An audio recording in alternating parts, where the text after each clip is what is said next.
غر درېدلی هغه چې ظالم او اشغالګرو له هېواد څخه په هجرت اړ کړ خو د حق وینا څخه یې ونه ګرځاوه. هغه څوک چې دښمنانو یې د ده په شان د علم ډېوه ورور په ډېر ظلم په شهادت ورساوه،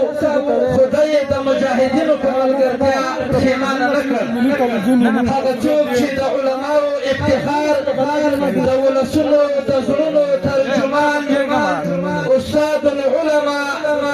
شیخ الحدیث حضرت مولانا عبدالحمید حماسي صاحب رابولو،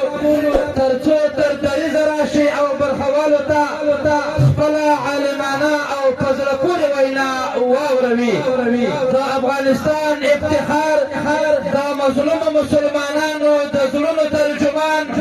استاد العلماء شیخ الحدیث حضرت مولانا عبدالحمید حماسي الحنفي